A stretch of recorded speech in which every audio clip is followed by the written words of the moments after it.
안녕하세요 여러분. 오늘도 즐거운 역사 시간이 돌아왔습니다. 자, 오늘은 저번 시간에 우리가 서유럽에서 봉건제가 형성되는 걸 배웠잖아요.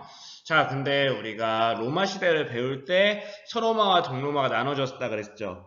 그 콘스탄티누스 대제 때 이제 나누어져서 서로마가 이제 게르만족이 멸망하는 거, 그리고 서유럽에는 봉건제가 형성됐다면은 여전히 동로마 쪽에서는 비잔티움 제국이 계속 있었거든요.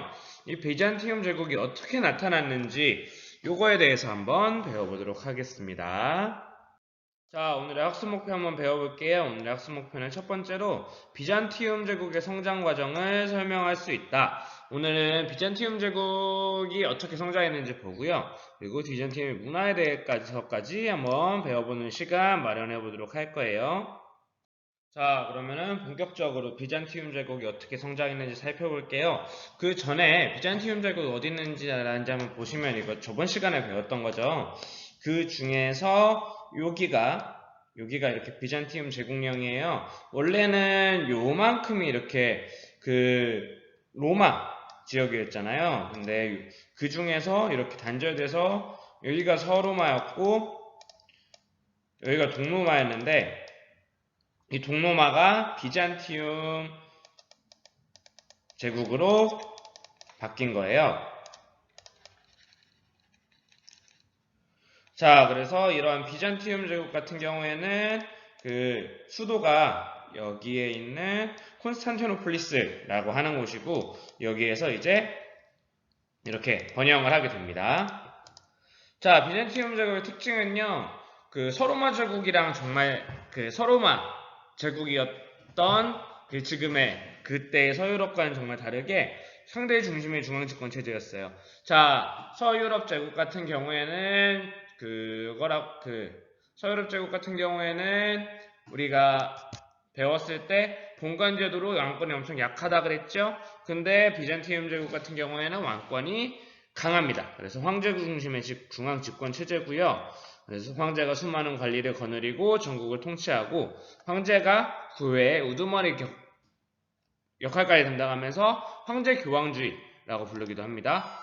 자, 그리고 콘스탄티노폴리스에서 이제 그 수도를 전형했는데 여기는 아까 위치를 봤듯이 아시아와 유럽을 잇는 교통의 요지이기 때문에 동서무역의 중심지로 발전할 수 있었습니다.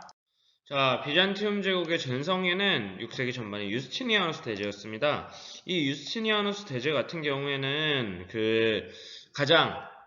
아까 우리가 로마 배울 때도 계속 얘기가 나왔잖아요. 그래서 굉장히 유명한 왕이고 이 유스티니아누스 대제 때 많은 것들을 이룩합니다. 그 중에서 이제 정치적인 것만 보자면 옛 서로마 제국이 상당 부분을 회복하는 등의 성과를 얻습니다.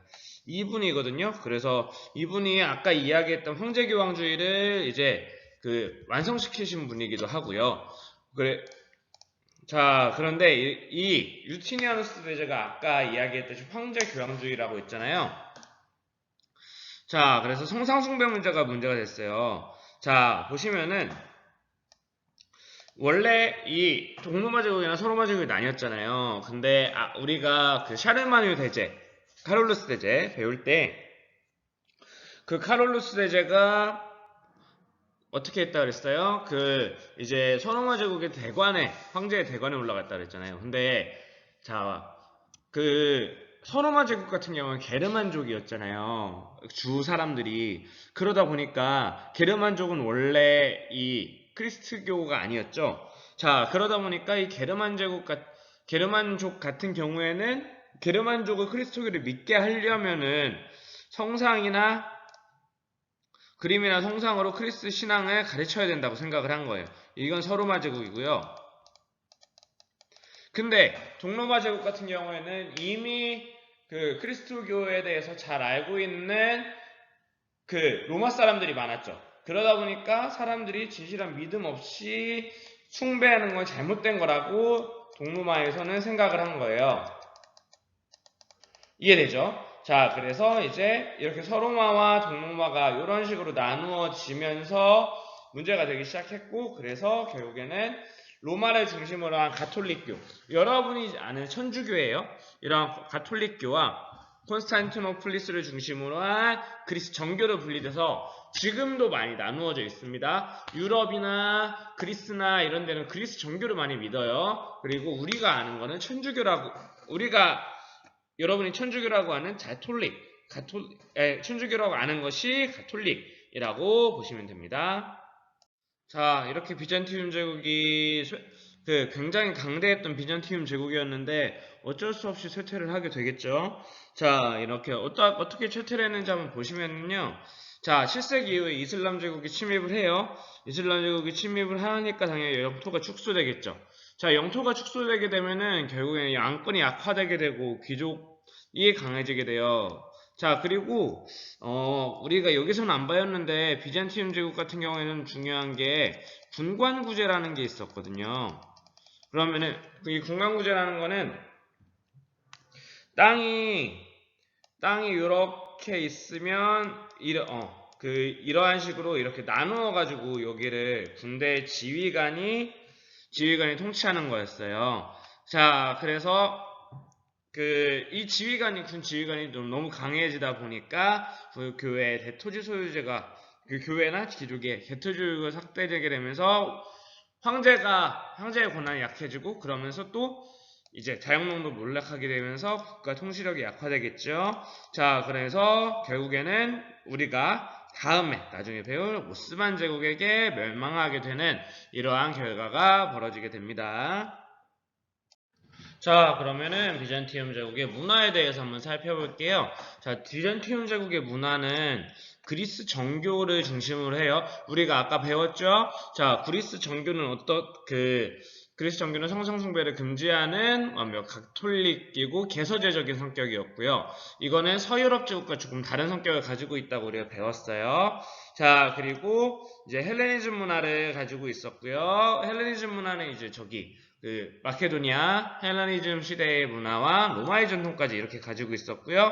자, 그리스어를 공용어로 사용하는 특징이 있었고요. 자, 이 비잔티움 제국의 영향 같은 경우에는 그리스 로마 고전에 대한 연구가 활발하게 벌어져요. 자, 그래서 이탈리아 르네상스에 영향을 주게 되고, 이 르네상스가 굉장히 중요한 요소거든요. 이러한 비잔티움 제국의 르네상스에 영향을 주는 게 비잔티움 제국의 문화라던가 이슬람 제국의 문화가 굉장히 많은 영향을 미치는데, 이러한 것도 잘 알아두면 좋을 것 같습니다. 건축적으로는 어떠한 저기가 있는지 한번 살펴보면 성소피아 대성당이 가장 유명합니다. 성소피아 대성당은 유스티니아누스 대제, 아까 우리가 얘기했었던 유스티니아누스 대제 때 이제 만들어졌고요. 자, 돔 형식이었고요. 모자이크 벽화가 있고 유스티니아누스 대제 때 건설이 돼서요. 자, 여기에 성소피아 대성당이에요. 원래는 요만큼만 이렇게 있었는데 나중에 이슬람 제국이 이 비잔티움, 지금 이스탄불이에요. 콘스탄티노플리. 자, 그래서 이슬람 제국에 점령을 한 다음에 여기에다가 그 모스크 양식인 이렇게 첨탑을 이렇게 더 씌워버린 거예요. 이렇게 이해하시면 될 것 같고요. 이게 내부인데요. 이 콘스탄티노플의 내부 같은 경우에는 이렇게 도명식이죠. 이렇게 도명식으로 되어 있다는 거, 자, 알아두시면 좋을 것 같아요. 자, 그리고 안에 있는 저기입니다. 유스티니아누스 대제의 모자이크 벽화. 자, 기존의 법률이 직대성에서요, 로마 유스티니아누스 법전을 이제 편찬을 합니다. 이거는 우리가 충분히 배웠었죠. 이게 굉장히 중요해요.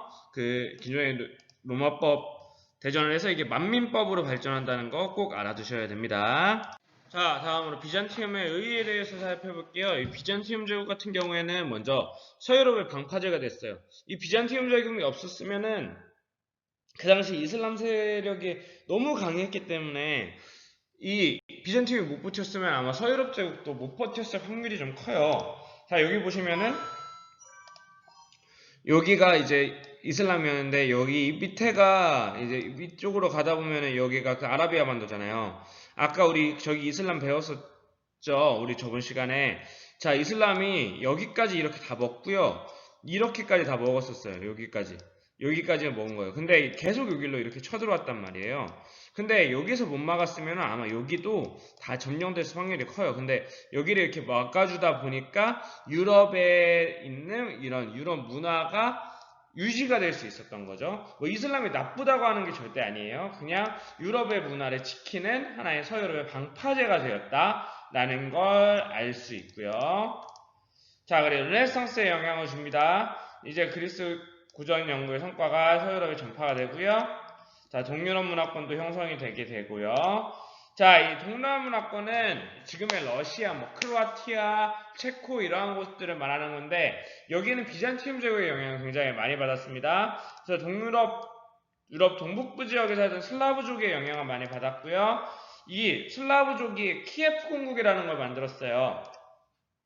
이 키예프 공국은 9세기 후반에 러시아 평원에서 성립된 지금의 러시아의 전신이라고 볼 수 있죠. 그래서 이 키예프 공국의 그 종교가 지금도 러시아에 그리스 종교가 많아요. 그 이유가 이 키예프 공국 때 러시아 그리스 종교를 개정했고 러시아의 기원이 되는 하나의 의의가 되기도 합니다. 비잔티움 제국 굉장히 중요한 편이에요. 잘 알아두셔야 됩니다. 자, 오늘은 유럽 세계에서 이제 비잔티움 제국이 알아봤어요.